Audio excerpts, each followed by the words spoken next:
Olá, graça e paz em nome de Jesus. Hoje faremos a apresentação do panorama do livro de Jó. O livro de Jó é um dos tesouros literários do mundo. Nele, o autor trata de um dos maiores mistérios da humanidade, o do sofrimento. Sua questão central é o esforço para entender os caminhos de Deus, especialmente a sua justiça, quando os justos sofrem não por mãos humanas, mas devido a atos de Deus. A história de Jó enfrenta de maneira brilhante a questão do sofrimento dos justos e da justiça de Deus. O livro nos traz duas perguntas que ressoam do início ao fim. Primeiro, por que sofrem os justos? E segundo, onde se achará a sabedoria? Jó não compreende a causa das calamidades que se abateram sobre a sua vida, mas resigna-se com o pensamento de que Deus envia aos homens tanto o mal como o bem. No entendimento de Jó, Deus tem o direito de fazer com suas criaturas o que lhe aprouver. Sendo assim, os homens devem aceitar o mal sem fazer queixa. Acompanhe comigo a leitura de Jó, capítulo 1, versículo 1, e logo em seguida, do verso 6 ao verso de número 12. Havia um homem na terra de Uz, cujo nome era Jó. Este homem era íntegro e reto, temia a Deus e se desviava do mal. Num dia em que os filhos de Deus vieram apresentar-se diante do Senhor, veio também Satanás entre eles. Então o Senhor perguntou a Satanás: de onde você vem? Satanás respondeu ao Senhor: de rodear a terra e passear por ela. E o Senhor disse a Satanás: você reparou no meu servo Jó? Não há ninguém como ele na terra. Ele é um homem íntegro e reto, que teme a Deus e se desvia do mal. Então Satanás respondeu ao Senhor: será que é sem motivo que Jó teme a Deus? Não é verdade que tu mesmo puseste uma cerca ao redor dele, da sua casa e de tudo que ele tem? Abençoaste a obra de suas mãos, e os seus bens se multiplicaram na terra. Mas estende a tua mão e toque em tudo que ele tem, para ver se ele não blasfema contra ti na tua face. Então o Senhor disse a Satanás: você pode fazer o que quiser com tudo que ele tem, só não estenda a mão contra ele. Então Satanás saiu da presença do Senhor. A história começa com uma cena no céu que deixa tudo claro ao leitor. Satanás acusa Jó de servir a Deus com a motivação errada e que o relacionamento entre ele e Deus era uma farsa. Satanás achou que conseguiria destruir a fé que Jó tinha em Deus ao lhe infligir sofrimentos. Deus permitiu que Satanás provasse o seu ponto de vista, mas ele falhou quanto à verdadeira fé em Deus provou-se inabalável. Nem Jó e tampouco os seus amigos sabiam das acusações de Satanás e da permissão de Deus. Por isso, todos se esforçam para explicar o sofrimento a partir da perspectiva da sua própria ignorância, até que, no fim, Jó apoiou-se unicamente em sua fé e na bondade de Deus e na esperança da sua própria redenção. Deus declarou que Jó era íntegro e reto, temia a Deus e se desviava do mal. Porém, os amigos de Jó, que foram até ele com a missão de confortá-lo, levantaram e acusaram-no de ser perverso.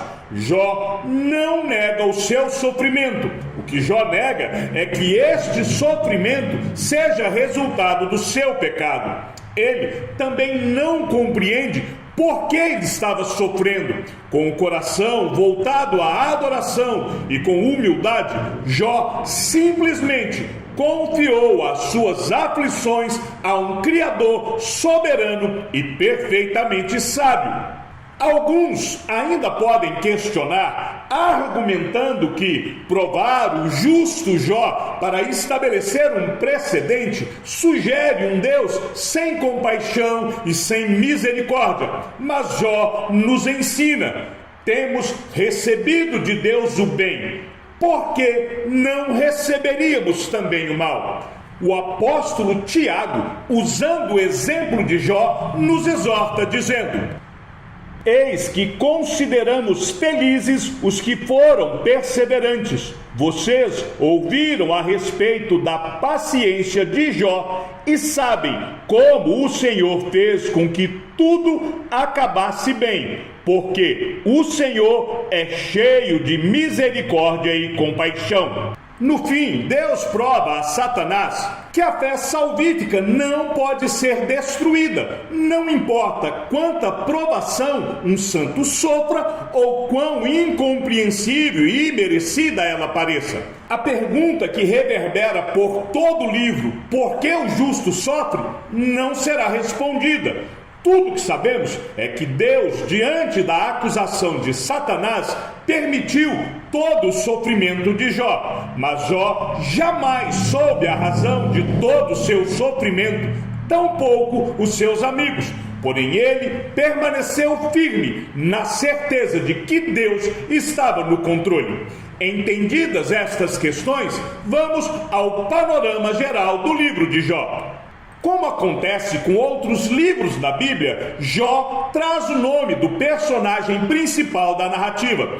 Este nome pode ser derivado, talvez, da palavra hebraica para perseguição, significando assim o perseguido. A história de Jó, ela se passa provavelmente no período dos patriarcas. Esta conclusão se baseia em algumas evidências. Primeiro, a idade de Jó. Jó viveu mais de 200 anos de idade, o que está de acordo com o período patriarcal. Abraão viveu, por exemplo, 175 anos. A segunda evidência que temos é a unidade social. Era uma família patriarcal. A terceira evidência é porque os caldeus que mataram os servos de Jó eram nômades e ainda não haviam se estabelecido em cidades. A quarta evidência é que a riqueza de Jó é medida pelos seus rebanhos, ao invés de ouro e prata. A quinta evidência é o absoluto silêncio sobre assuntos como a aliança de Deus com Abraão, Israel, o Êxodo, a lei de Moisés, entre outros assuntos pertinentes. Aparentemente, Jó conhecia, por exemplo, a história de Adão, capítulo 31, verso de número 36. Jó também conhecia o dilúvio dos dias de Noé, capítulo 12, versículo de número 15. Esses detalhes históricos, culturais, encontrados no livro, parecem situar acontecimentos cronologicamente numa provável época após Babel, mas anterior a Abraão ou contemporânea a ele. Quanto à autoria, o livro de Jó permanece anônimo. Ele não menciona o nome do seu autor. Jó é um candidato improvável, pois a mensagem do livro está baseada na sua ignorância quanto ao que havia acontecido no céu e qual a relação desses acontecimentos com as suas aflições.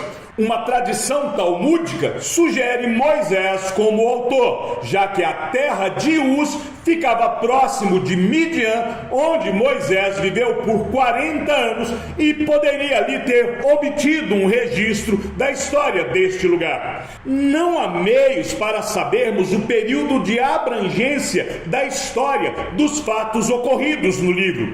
Vamos para a distribuição do conteúdo do livro. Logo na primeira parte, nós vamos encontrar o dilema do sofrimento de Jó. A moral principal do livro não se encontra nessa narrativa inicial.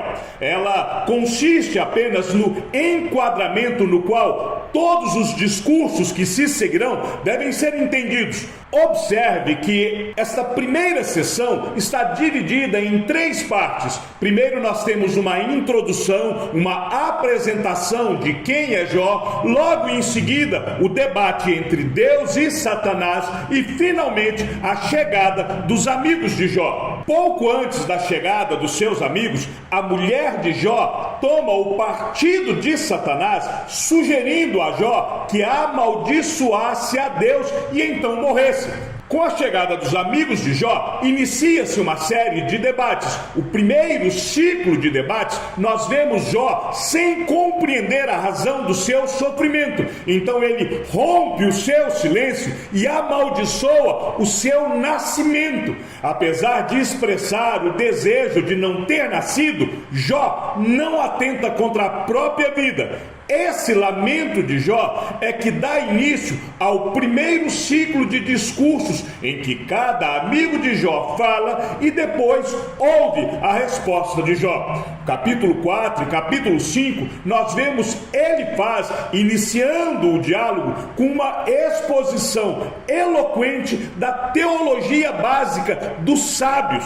Apesar de seu discurso ainda não ser acusatório, Elifaz prepara o caminho para os demais. Ele diz que ninguém é inocente diante de Deus e que Jó precisa reconhecer que a sua calamidade é uma disciplina e que ele então deve buscar em Deus a sua ajuda. Nos capítulos 6 e 7, Jó responde a Elifaz expressando a sua angústia e ele questiona as suas adversidades pedindo compaixão por sua dor. Jó protesta por sua inocência e conclui com indagações do porquê. Qual a razão, qual o motivo do seu sofrimento? No capítulo 8, Bildade adota a mesma posição de Elifaz, argumentando que Deus é justo e que a calamidade é, portanto, uma punição pelo pecado. Para Bildade, o bem e o mal são claramente definidos segundo o que acontece com as pessoas. Os capítulos 9 e 10, Jó traz uma resposta à Bildade, admitindo a sua própria imperfeição, mas ele entra em agonia, perguntando se ele deveria apresentar a sua causa a Deus, porque Jó não sabe o que acontecerá se ele o fizer. Assim, ele irrompe em lamentos no capítulo 10.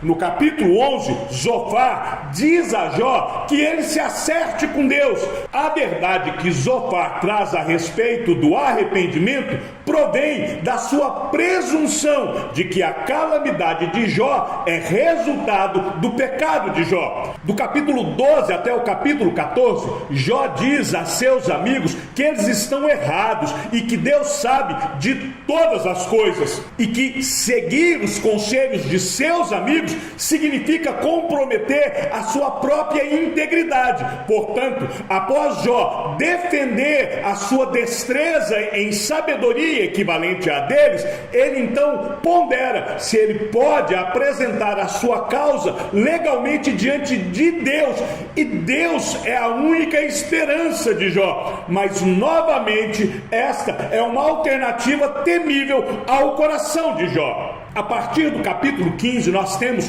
o segundo ciclo de debates, onde os 3 acusadores falam sobre o tormento presente e o destino final dos ímpios. As respostas de Jó trazem indícios de esperança que seus detratores insistem em apagar, de modo que Jó acaba afirmando que os perversos nem sempre sofrem. Ainda no capítulo 15, Elifaz afirma que Jó é presunçoso por questionar o seu próprio sofrimento e afirma que os tormentos são para os perversos. Portanto, Jó deve ser perverso. Capítulo 16 e 17, Jó concorda que a sua aflição vem de Deus, mas ele também não faz ideia do porquê, qual a causa do seu sofrimento. A sua única esperança está em um defensor celestial que advoga a sua causa. Capítulo 18, Bildade retoma a fala de Elifaz e acusa Jó de ser perverso, então que Jó deve merecer este sofrimento. No capítulo 19, Jó então reclama de seus amigos e do tratamento que ele está recebendo da parte de Deus, trazendo aqui a sua autojustificação, porque Jó diz que Deus o trata como se ele fosse um inimigo. O apelo de Jó a Deus é por ajuda, e Jó reconhece que a sua esperança está de que o seu Redentor está vivo, fazendo assim uma conexão com o defensor celestial que advoga a sua causa, que ele já havia trazido no capítulo 16, no verso de número 19.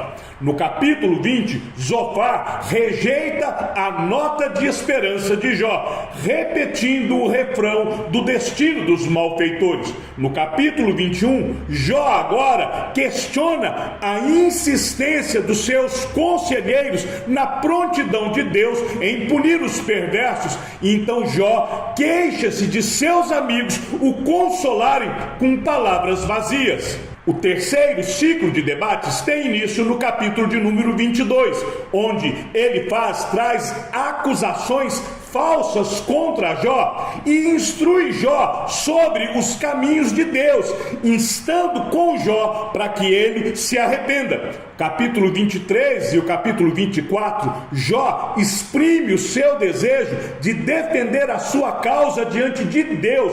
Ao mesmo tempo que indica uma confiança em Deus, ele fica hesitante e temeroso. Seja como for, Jó diz que Elifaz está simplesmente errado, e Jó então mostra que o mundo está cheio de injustiça e que os perversos sejam malditos. Capítulo de número 25, Bildade profere a palavra final dos conselheiros. Deus é grande demais para que Jó o questione. Capítulo 26, Jó concorda quanto à majestade de Deus, mas discorda quanto às implicações que eles inferem dela. A partir do capítulo 27, Jó inicia a sua defesa final. Ele argumenta que a sua integridade exige que ele defenda a sua inocência e que a sabedoria só pode ser encontrada no temor do Senhor. Capítulo 29 até o capítulo 31, em uma série de 3 monólogos, Jó apresenta a sua causa diante de Deus. Ele se lembra das bênçãos que desfrutava no passado e então menciona o seu sofrimento atual, apresentando as suas boas obras no cuidado com órfãos e viúvas antes de ele fazer o seu apelo final. É neste momento que entra em cena Eliú, um jovem que depois de se apresentar fala com uma autoconfiança exagerada, e Eliú está falando em nome dos jovens. Eliú faz 4 discursos, cujo ponto básico se encontra no primeiro discurso, capítulo 32 e capítulo 33, especialmente no capítulo 33. Eliú afirma que, em vez de Jó defender a sua inocência, ele deveria aprender sobre a natureza disciplinar do seu sofrimento. Desta forma, Eliú vai consideravelmente além de Elifaz, Bildade e Zofar. Eliú reconhece pelo menos que os justos de fato às vezes sofrem, mas no seu segundo discurso, no capítulo 34, Eliú concorda com os 3 debatedores mais velhos quanto ao fato de Deus governar um universo justo, sem exceção, de modo que no terceiro discurso de Eliú, ele observa a inutilidade das reivindicações da inocência de Jó. No quarto e último discurso, ele conclui voltando ao tema de seu primeiro discurso, antes de exaltar a majestade de Deus, o que, ironicamente, prepara Jó para o que vem a seguir, que não é nada mais, nada menos do que o justo juízo de Deus. E então nós chegamos no clímax do livro. Deus quebra o silêncio em resposta ao profundo anseio de Jó. Mas, ao invés de defender Jó, que era o que Jó esperava, ou de reprovar Jó, que era o que esperavam os seus amigos, Deus simplesmente questiona a sabedoria humana, provando que a sabedoria está tão somente com ele. No primeiro discurso, capítulo 38 e capítulo de número 39, Deus questiona a sabedoria humana, seguindo com uma série de questionamentos sobre a criação. Jó responde a Deus de forma apropriada e envergonhada, dizendo que fica em silêncio. O segundo discurso, Deus relata o seu grandioso poder e a sua soberania. A grande questão suscitada pelo livro encontra a resposta em Jó, admitindo que falou sem entendimento, versos 1 até o verso de número 6 do capítulo 42. E então Jó arrepende-se depois de ter realmente visto ao Senhor, que até então ele só conhecia de ouvir falar. O livro termina com Deus pronunciando o seu veredito em favor de Jó e contra os seus amigos. Na sequência, verso 10 até o verso de número 17 do capítulo 42, Deus recompensa Jó com uma porção dobrada de tudo que ele tinha perdido, pois Jó manteve a sua confiança em Deus, independente de receber os seus benefícios. Nós temos no livro de Jó algumas grandes doutrinas que nos são apresentadas. Ou melhor, nós temos uma grande doutrina, é a fidelidade a Deus em meio ao sofrimento. O caráter de Deus também nos é mostrado, aonde nós vemos que Deus liberta, que Ele é glorioso, que Deus é invisível, que Deus é justo, amoroso, poderoso, providente, reto, insondável, sábio. E Deus se ira. Jesus Cristo também nos é revelado no livro de Jó. Nós vemos a testemunha celestial que advoga a causa de Jó em Jó capítulo 16, verso de número 19, e temos o Redentor que vive e se levantará, Jó capítulo 19, verso de número 25. O livro levanta muitas questões relacionadas ao propósito do sofrimento. Embora respostas diretas sejam difíceis de serem encontradas em Jó, a nossa esperança reside em Cristo, que se identifica com o nosso sofrimento. Por fim, Jó clama a Cristo, o mediador entre Deus e o homem. De forma geral, aprendemos no livro de Jó que a sabedoria é encontrada apenas em Deus.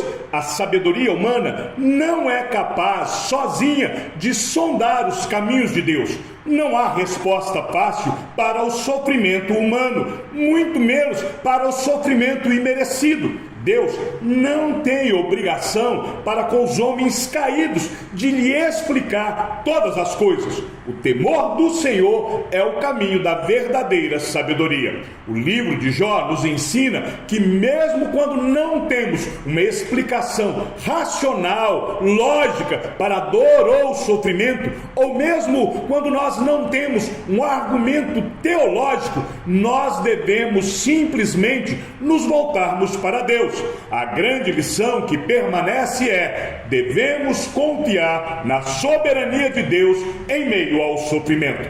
O livro de Jó tem um lugar importante na história da Bíblia, não só por nos conclamar a uma confiança total em Deus, mesmo nas situações de maior provação, mas também para preparar o caminho de Jesus, que assume o papel do sofredor inocente como o Deus encarnado. Jesus dá a resposta final à pergunta de Jó, que neste caso, o Deus encarnado, verdadeiramente um inocente, sofre para carregar os pecados do mundo inteiro. Então, escreva aqui nos comentários deste vídeo: eu sei que o meu Redentor morreu por meus pecados na cruz, mas ele vive e voltará para me buscar. Chegamos ao fim do panorama do livro de Jó. Que o Senhor seja com o teu espírito e que a graça seja com todos os que amam sinceramente